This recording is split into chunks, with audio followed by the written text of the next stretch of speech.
Good morning, afternoon, and evening, everyone. Hi, I'm Laura Stewart, and I'm your host of today's webinar, How to Make More Money on Your Solutions, with our wonderful presenter, Kendra Lee from KLA Group.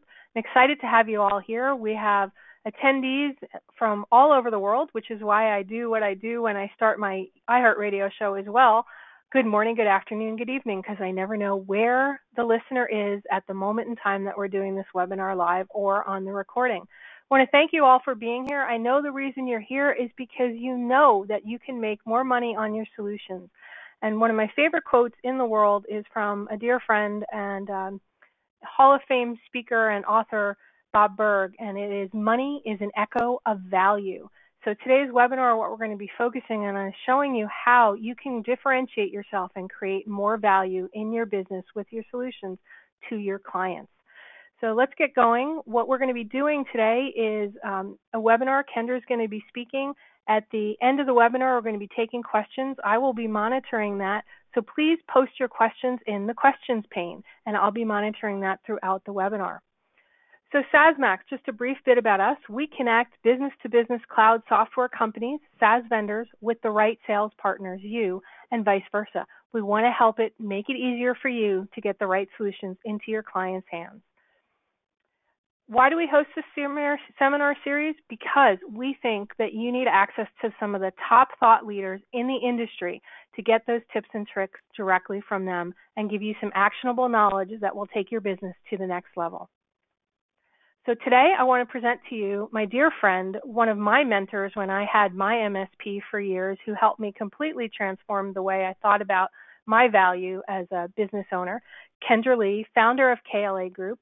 Kendra, welcome to the webinar today. Well, thank you for having me, Laura, and it's a pleasure to be here with everybody. And we are, as Laura said, we're going to talk about differentiation. And to give you a bit of background about what experience I come to you from, we at KLA Group are a sales and marketing agency, and we work with IT companies that are between $1 million and $85 million in annual revenue. Some of our clients, Laura, if you show the next slide, gives a view of who some of the different types of companies are that we work with. And these are all IT companies. Now, when we start talking with a client or somebody comes to me, the first question that I ask, and you'll see on the next slide, are two questions. The first one is, how full is your pipeline? And the second is, I forgot my questions, Laura. Actually, I didn't forget them. I said them out of order. I'm used to driving the slides, everybody, so it's throwing me off that I can't turn exactly the way I want to. Okay, so when you come to us and you say, I need to get more customers, which is usually what we hear the first time, there are two questions that I'll ask you. The first one is, how full is your pipeline? The second is, do you have enough staff? And then we work with you through lead generation, prospecting, and hiring. And Laura, you can leave that one right there. If you say, hey, our pipeline is not looking as good as I might like it to, and it's a little bit thin, that's where my response to you is, you have to focus on your sales and do prospecting, because prospecting is the fastest way that you will fill your funnel.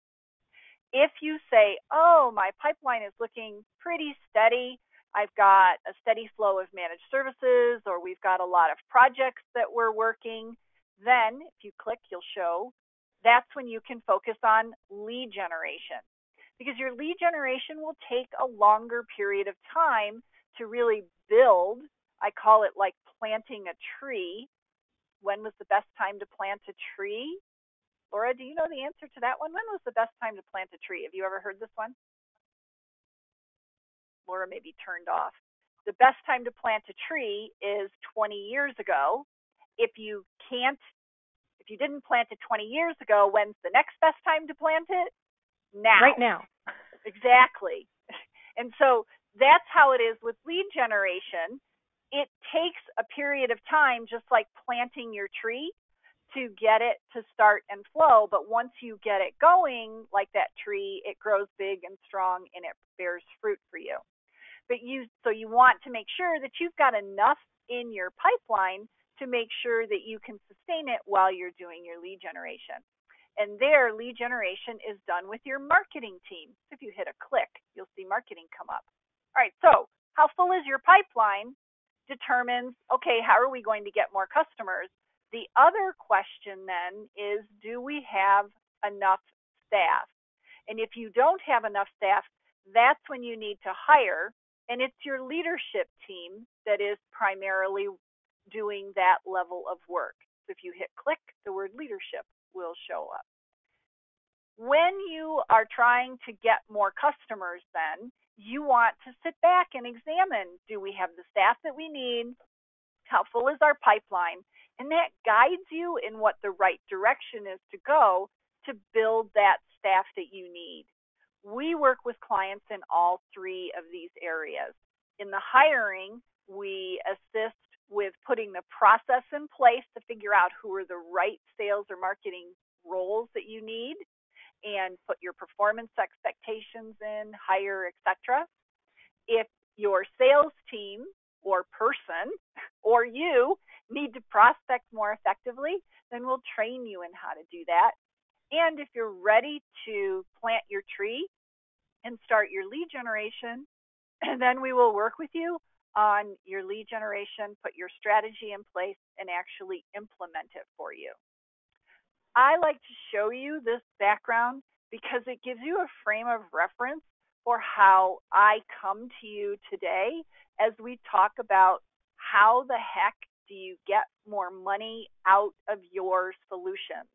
Because we're going to talk about what are the things that you need to do that can impact you being able to generate more money from your solutions.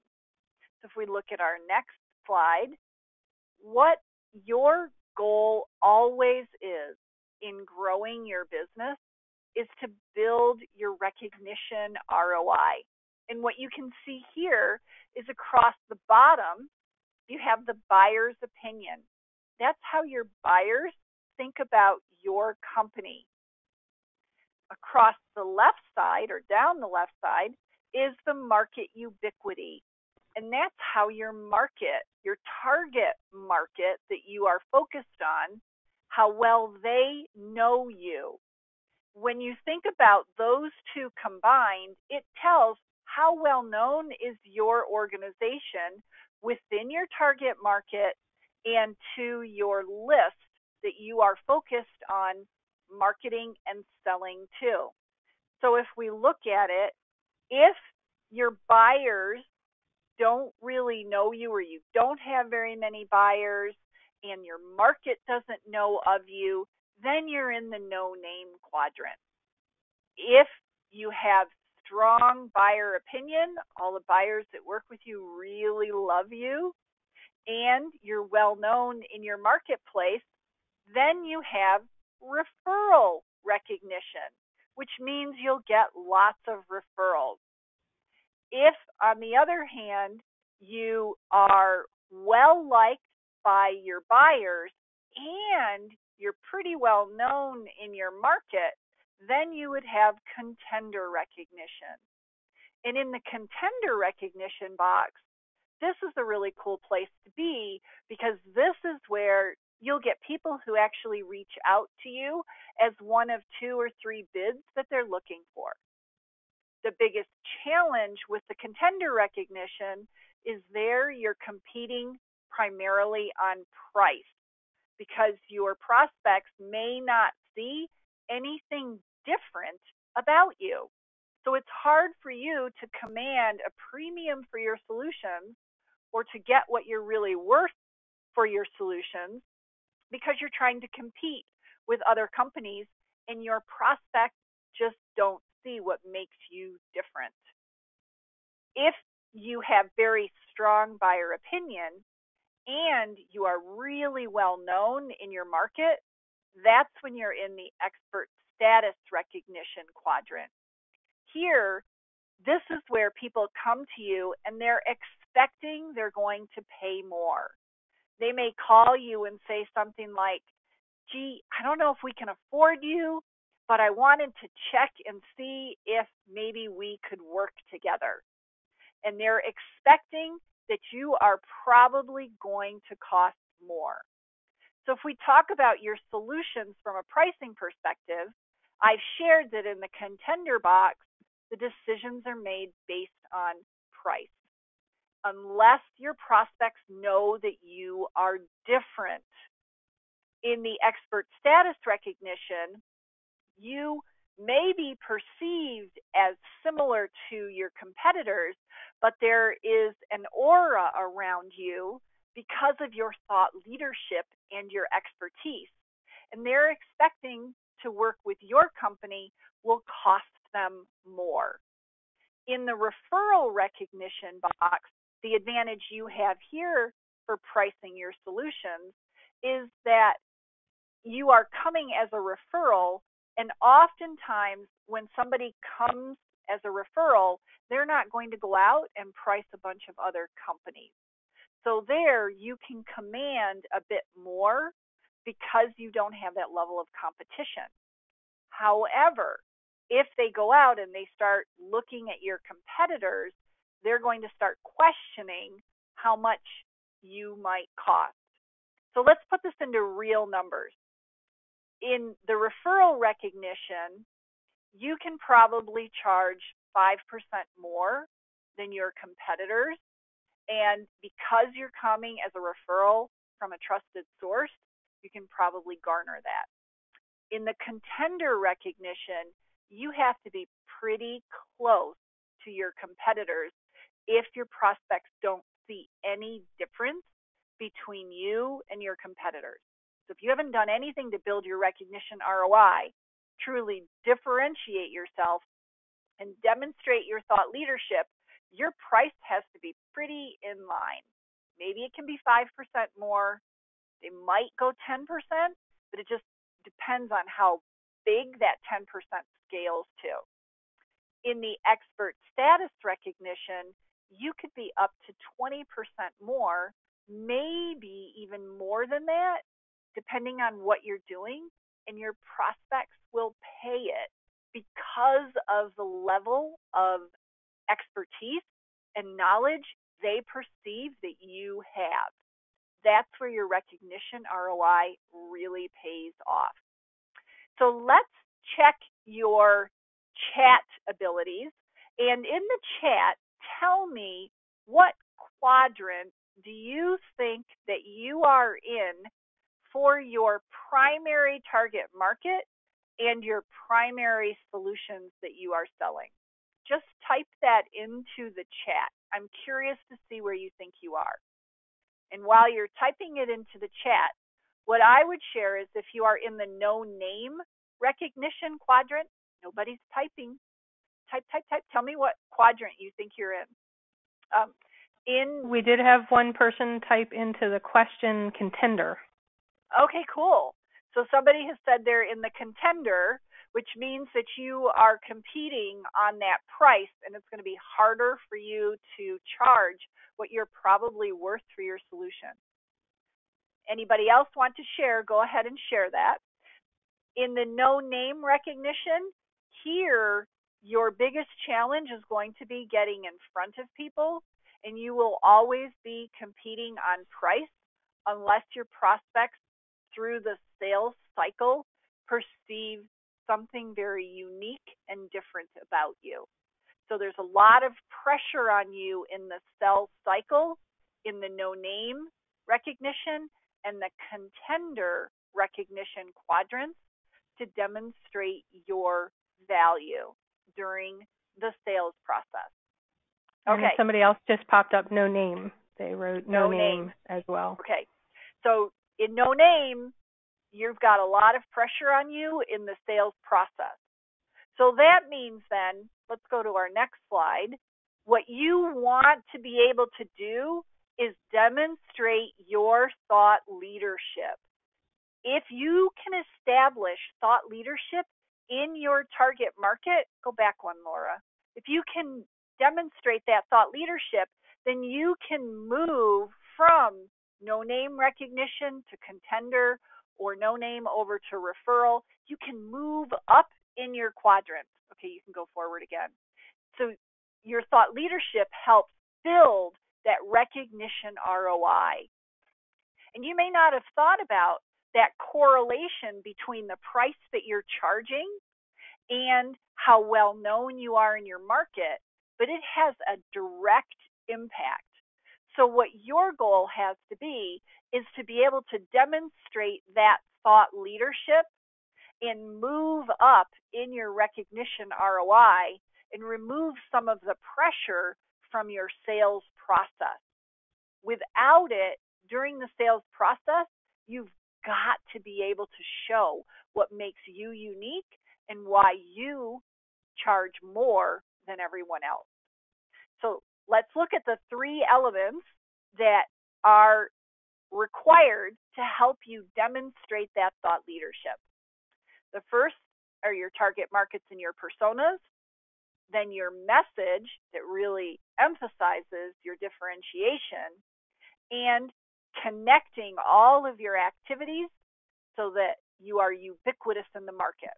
So let's dive into those a little bit, and we'll start with the target markets and the personas. Next slide. There you go. The first thing you have to do is to really know who are you focused on. And you have to be very specific about who that is. If you don't know who you are focused on and you're going out to the whole world to talk about your services, it's really hard to establish a thought leadership message.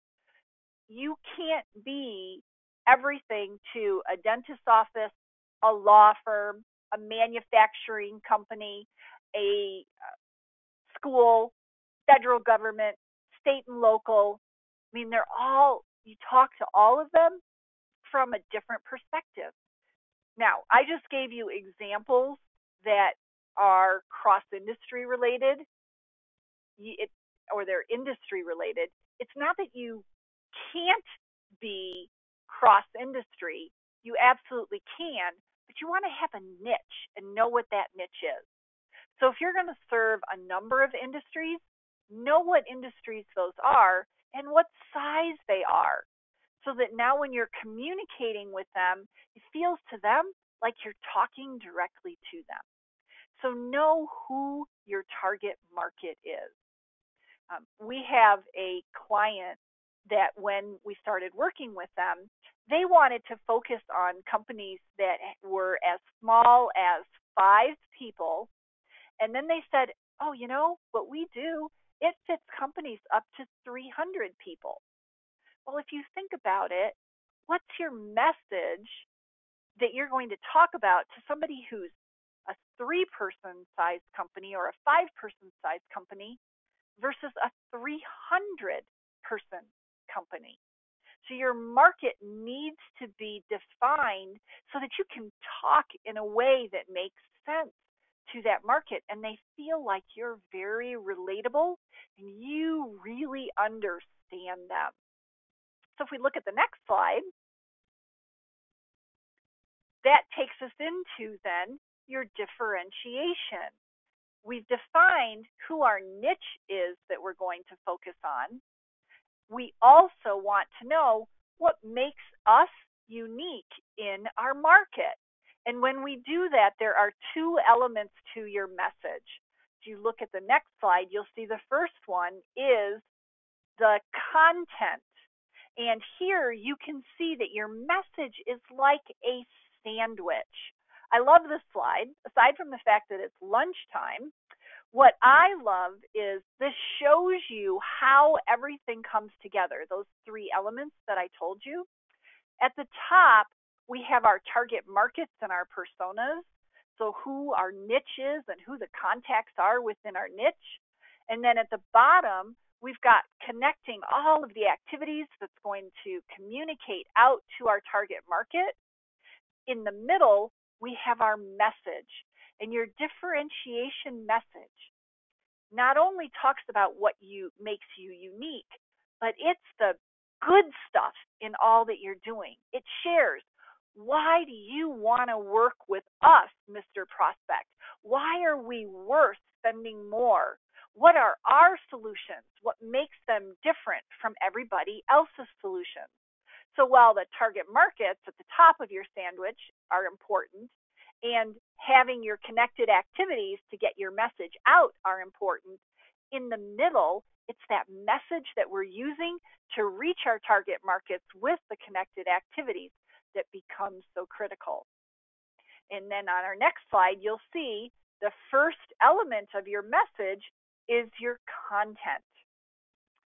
As you think about the content of what is it that we're going to communicate, how are we going to demonstrate our thought leadership? You're going to communicate out information about your solutions, but it's not so much about you. It's about ideas that you have that can help your prospects and in your target market to be more successful. It's you sharing your opinion, because your opinions demonstrate your thought leadership.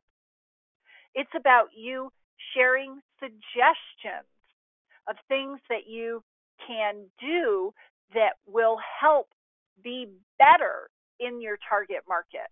So sharing suggestions about how they should manage their security, perhaps, or what's your disaster recovery plan need to look like, or if you're moving everything to the cloud, how might you attack that? How might you do it? So give them some suggestions and ideas that demonstrate you really know what you're talking about. When we're writing content for clients for their lead generation campaigns, some of the most popular things that we write are actually checklists that tell people, here are 5 things that you could do to protect yourself for your security. Or here are 5 things that you need to do in the event of a disaster. I'm thinking of Laura, who lives in Florida, who saw multiple hurricanes last year. Here are 5 things or 10 things that you should do to make sure that your systems are completely shut down properly so that you can restore them after. Now, are we giving away the farm of what we would do if we came in and worked with them? No, but we're giving them valuable ideas, things that they should do that will help them in their business. And we keep it all focused within their target market. So the content of your message helps demonstrate your thought leadership. If you can put metrics in it, that's even better. So if we use my example of how to prepare for a hurricane and shut everything down in a timely fashion, in an orderly fashion, you might include here metrics around how long it should take them to be able to do it. And your metrics may show that they should be working with you so that they could be more successful, or it may just give them a guideline on what they should expect. So you're sharing your thought leadership, and that starts to help your target market recognize this is a company we really want to be working with. So that's the what that's in your message. Why you're sharing it is because you want them to understand not only are you a thought leader in the topic, but you're a thought leader in your industry and in their industry, and that you are a reliable, credible source that can really help them solve their issues. They get to hear stories about clients that you help and what you've done for those clients. One of my favorite stories actually comes from a client of ours in Orlando. They're an IT managed service provider. And last year, when there was the big hurricane that hit where Laura, our host, lives, it also struck Orlando and the whole coast. Well, our client works only with medical practices, and they had to shut down every single one of their clients in preparation for the hurricane that was coming.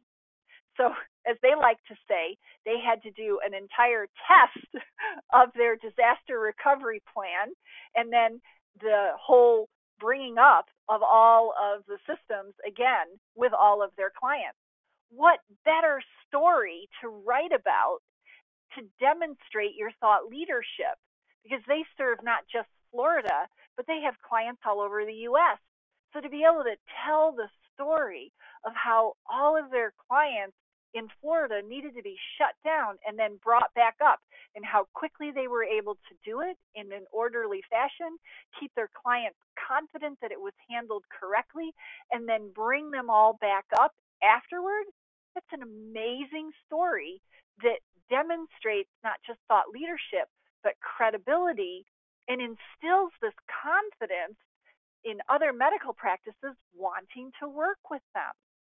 So in that simple instance, by not just doing it, but now getting the message out about what they had to do, and then creating tools around it as part of their message, they have moved from contender status in their target market up into that expert status because they've done it, they've written about it, and they've shared ideas from their learning with all of their prospects. And as a result, they have closed significant clients. And I've seen a huge growth. I want to say more than 30% growth in their business this year alone. So something that could have been absolutely devastating, they were able to turn into something that has caused their business to grow. So your content demonstrates the thought leadership. And you may not have a story like theirs where you've had a disaster and you've had to bring everybody down and bring them back up again. But there are things that you've done that have really helped your clients. So if we go to the next slide, what you want to be able to do as the second part of your message is show the results. What the heck has helped your clients in their business? What have they seen that's different because they work with you? How have you helped them to be more successful in their business? And if you go to the next slide, my question to you then, and put this in the chat, is what proof can you show, like the example that I gave of our client in Orlando, that you have done for your clients? Now, again, while you're writing, I'll share my example is a pretty dramatic one based on a weather event. Yours doesn't have to be. Maybe you've shown them some type of growth. Maybe you've helped them retain their clients. So share what type of proof you think you have. I want to see, and then I'm going to show you some ideas. Laura, is anybody taking us up on sharing some proof? I don't see any. Nobody has done it yet, so they should chime in. Let's keep talking, and we'll give them time. Maybe they're typing really long things. Well, now I'm wondering, does this mean that you don't have any proof? I'm going to show you that you do. All right. If you're still typing, let's go to the next slide.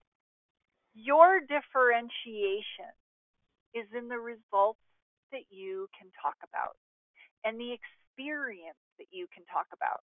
And here I've given you some examples of questions to ask yourself in relation to your clients, and think about what is your differentiation. So, did you help them perhaps avert a system hack? We have a lot of clients that are focused on security right now. And one of our clients has an entire security program that they actually sell for a significant amount every month. I mean, it is over $2,000 a month for the security, not including the network support. And through it, they're able to prove to clients how they've helped them avoid system issues or hackers because they've been monitoring those results. So you want to think about, well, what have we done that have helped our clients be more efficient, more productive? Um, did you onboard a new staff person and maybe you helped them save a certain amount of time? And I give an example here. Maybe you've helped them save 5 hours of time because you helped them onboard that staff person. You know, we work with a lot of managed service providers. I know our own managed service provider actually trains our staff when we hire new staff on how to how to work within Office 365, how to use Skype for Business. They do all of that training, how to put in a ticket if we have a need, how to do different things with their systems, and we don't have to do that. Maybe that's something that you do, and you hadn't even thought about it because it's just part of your service.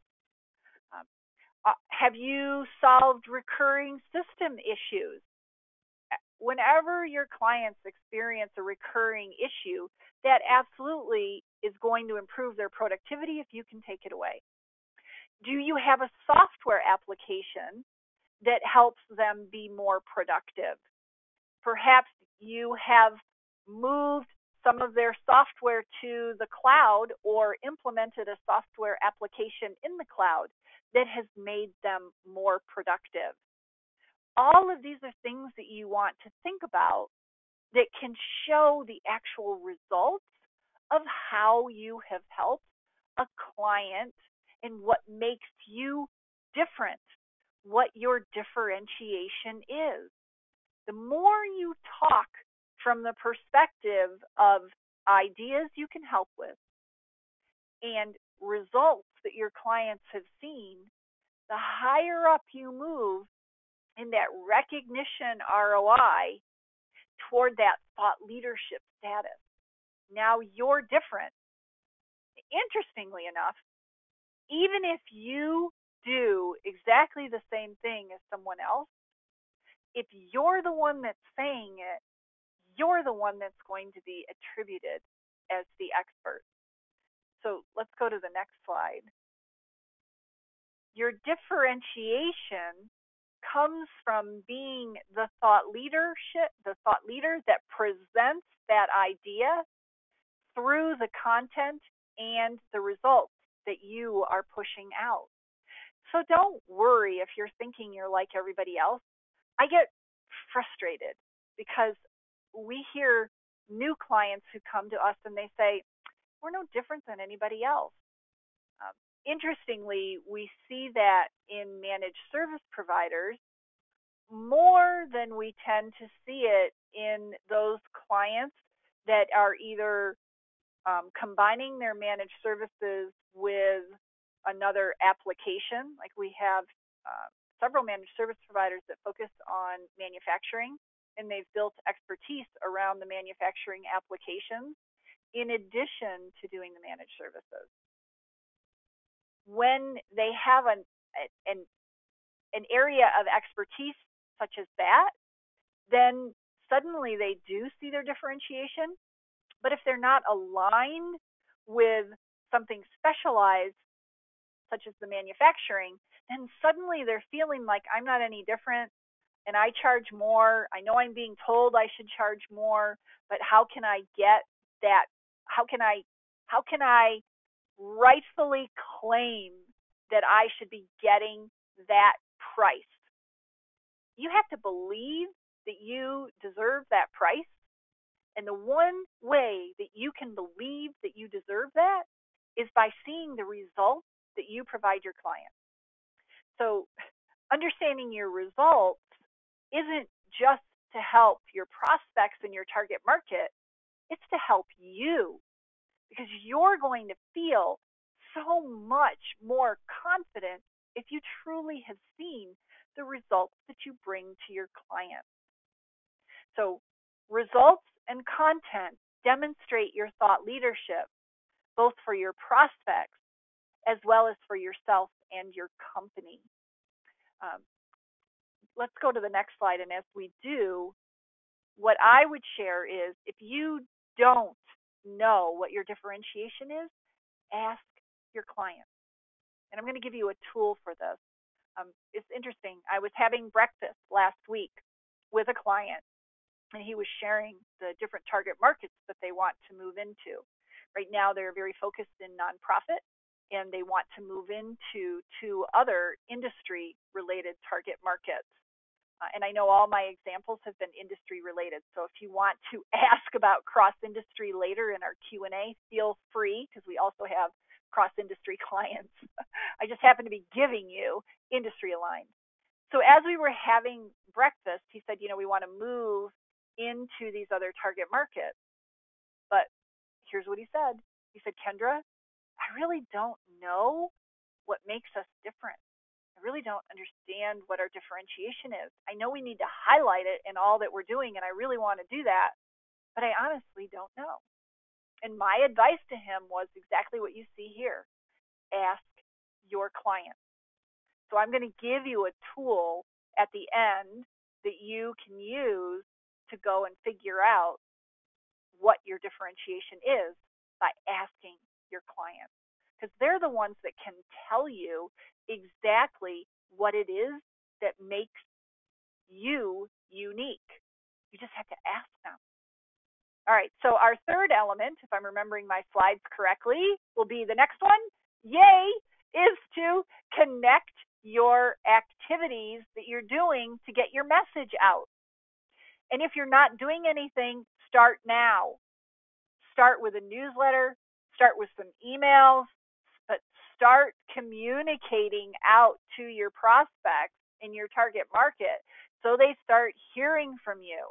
This is how you build market ubiquity. It's through your communication. You have to get your message out so that your target market is hearing all that great content, the good ideas, the recommendations, the results that you provide. They need to hear that, so you have to push it out. And there are three primary ways that you can do that, which is what you see on the slide here. This is actually from my book, The Sales Magnet, How to Get More Leads Without Cold Calling.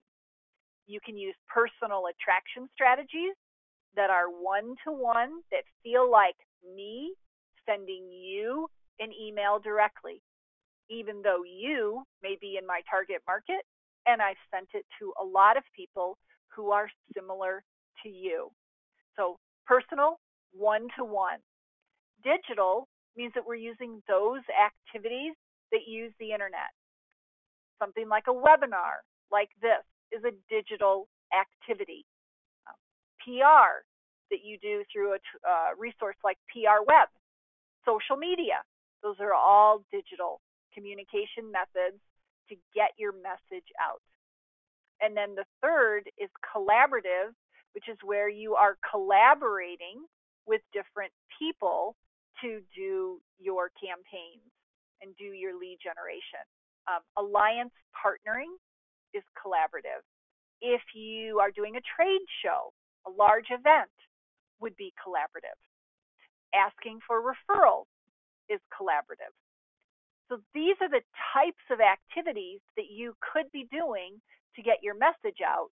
You want them all in a connected lead generation strategy where you have a cohesive message going out to your target market and sharing with them exactly what makes you unique and different through your thought leadership. So let's look at our next slide. Here you can see examples of all different types of lead generation activities that you could be doing. You could be blogging. You could be sending emails to push your blogs out. You can be doing social media, linking back to your blogs, to any videos that you might have created. Warm calling means those people that you're paying attention to in email campaigns that are are paying attention to you, you are calling. You may be doing press releases to get the message out in another form. You could be running events. Connect it all together so you have a common message that you're sending out to your target market. And then do it consistently. It's really important. We have clients that'll come to us and they'll say, well, we're not really sure lead generation is going to work. So we just want to try it. Isn't there something we could try maybe, just for a quarter? Well, the reality is it's a tree. I told you that at the beginning. We plant our tree, we can't expect it to bear fruit in the first quarter. And the same is true with your lead generation. You want to be doing this consistently. If a certain type of activity isn't getting you all of the results that you want, doesn't mean you stop it. It just means you may need to add more. You may also need to look at, is our target market the right one? Is our message the right one? Are we getting it out to the right list? But that's for a whole nother webinar. All of this comes back to your solutions and how can you make more money on your solutions.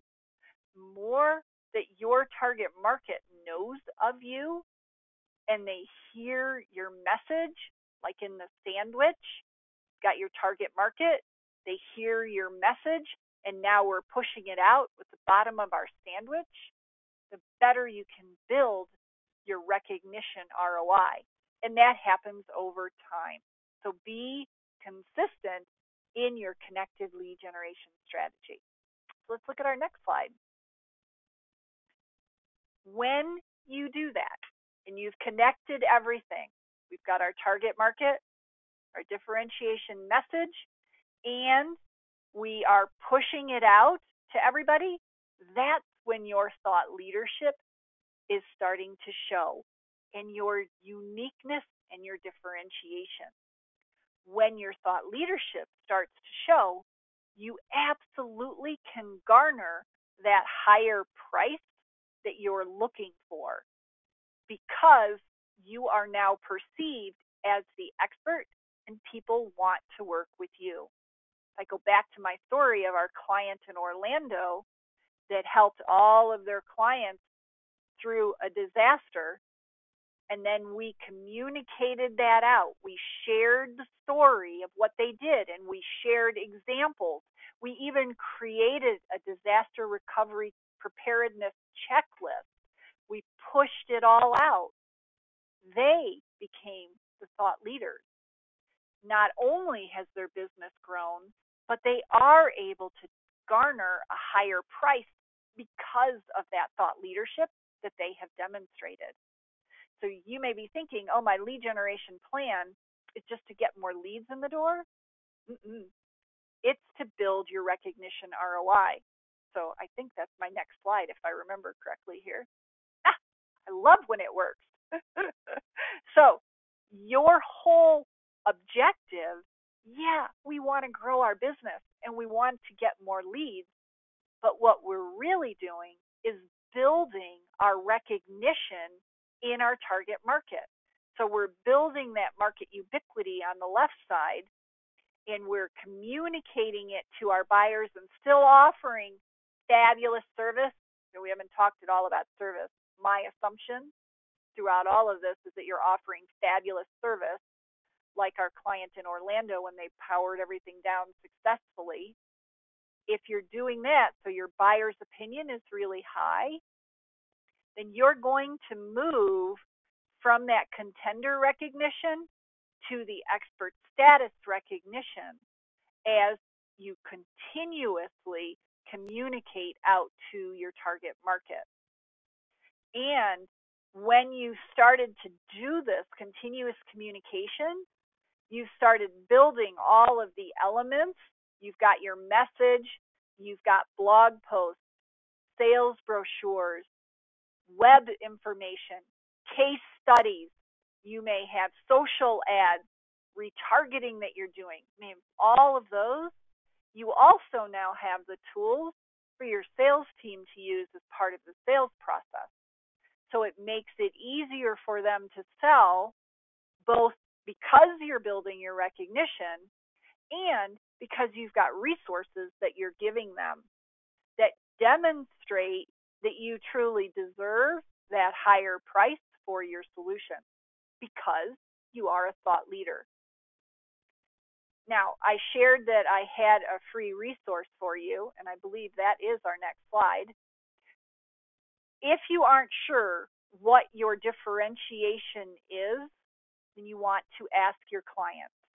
My recommendation is that you interview them.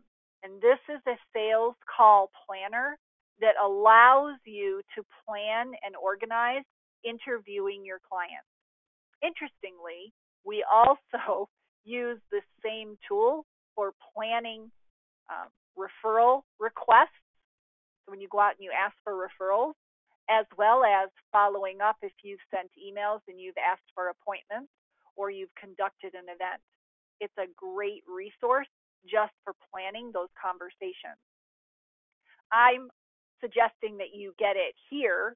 Actually, I'm telling you, not suggesting you. Go get this and plan what you are going to ask to uncover your differentiation from your competitors.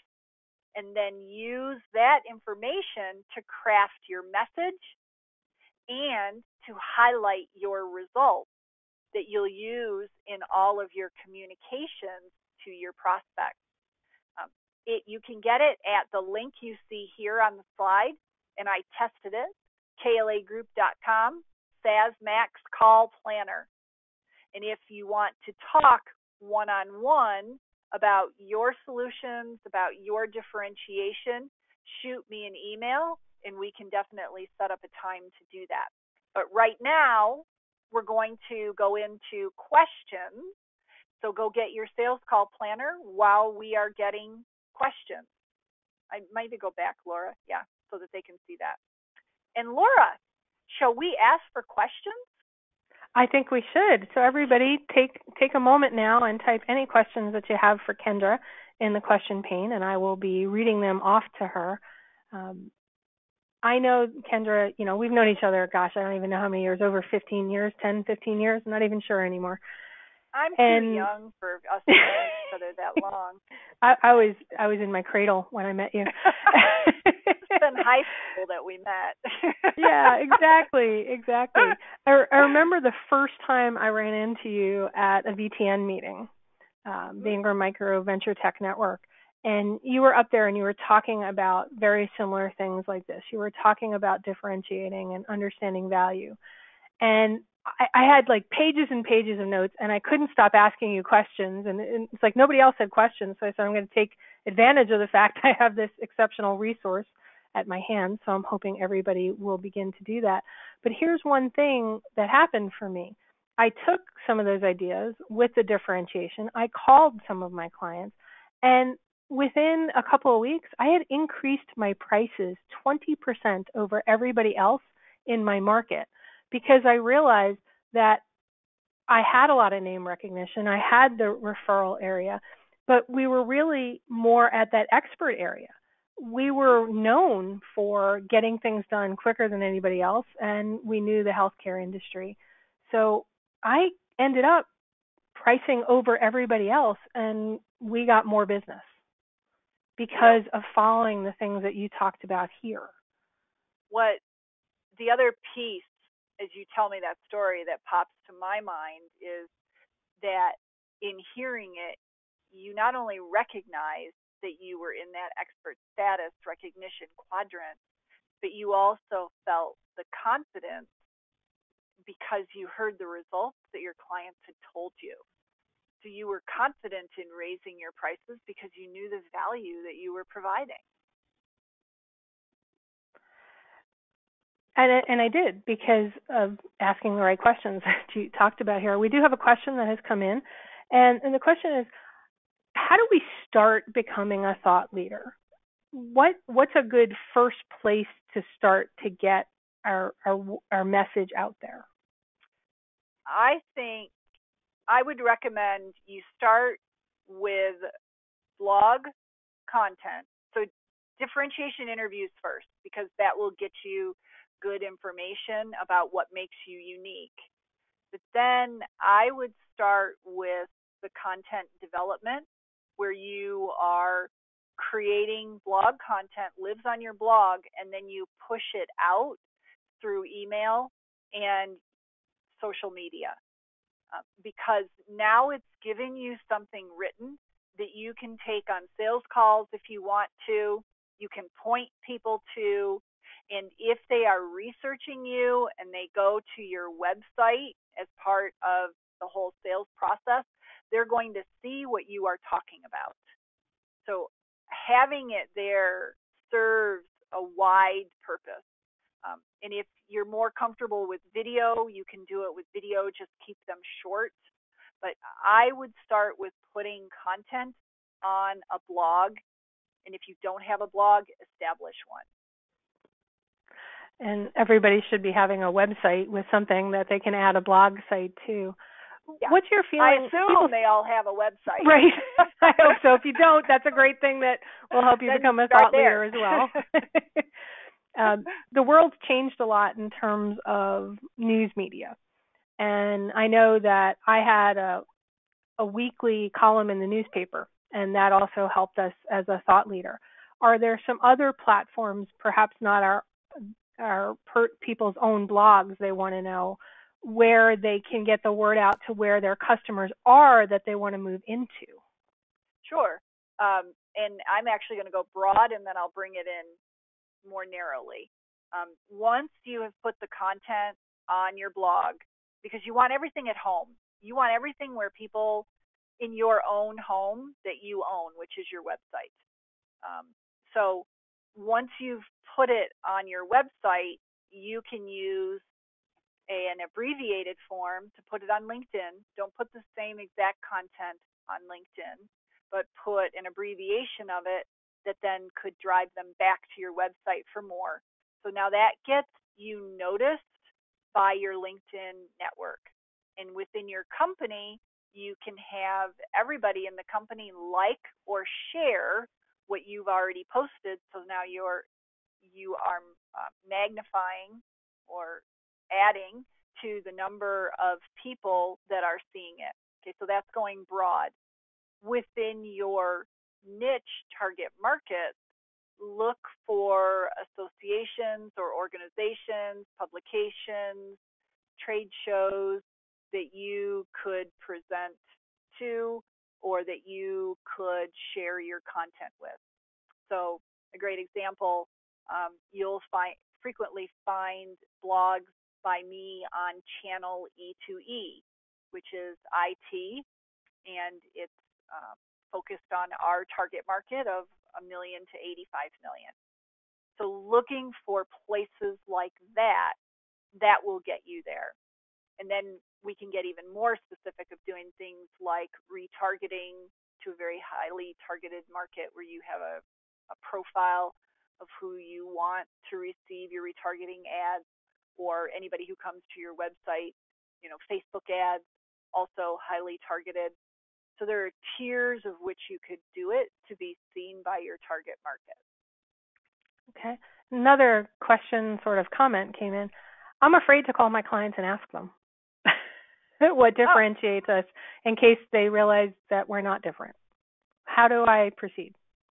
So I wouldn't ask it that way. Don't say, hey, what makes us different from others? Because when you do that, now we are opening it up where they're going, oh, well, I should check out other companies. It's like, no, we don't want to do that. But you can ask things like, how has our work with you helped you run your business more successfully? Or what's another one? So that will get you what they think is different. So as we have worked together, what have you noticed are the things that you appreciate most that we do for you? So ask questions, not saying, hey, what makes us different, but ask questions that get to those results. And that's why I talk about it as results rather than just saying, hey, find out what people differentiate you. It's really, what have we done that helps them run their business more effectively or do their job more effectively or retain their people. So ask it more from a result perspective than what do you think is different about us? Because maybe they don't know, and we don't want them to go check. I agree. Yeah, it's always kind of a frightening thing. One thing that came up for me when I did that with one of my clients when I was an MSP was they said, you reduced our costs and downtime so that we were able to buy more technology to grow the business and put money into other investments to grow their business. And I was like, oh, so then I started doing this thing with my clients going forward from there where I looked at everything we did for them and what their bills used to be before they went on managed service plans and what they are. And then I prepared these reports. And when we did our quarterly reviews, I brought those in. Next thing you know, we got more business because they saw an ROI immediate. And if it hadn't been for that conversation with that one client, I wouldn't have seen that. Exactly. And it starts with asking the right questions so that you can uncover it. And I think when you're questioning your clients, it's important that you ask it in a way that they actually can answer. If it's too broad, then it's hard for them to give you a good response. What makes us different than everybody else? They don't know where to go with that. But if you relate it to something they know, like, in our work together, what have you seen that's different in your business as a result of working together? Or how have we helped your accounting department? Or how have we helped your sales department? What's running more smoothly as a result of working with us?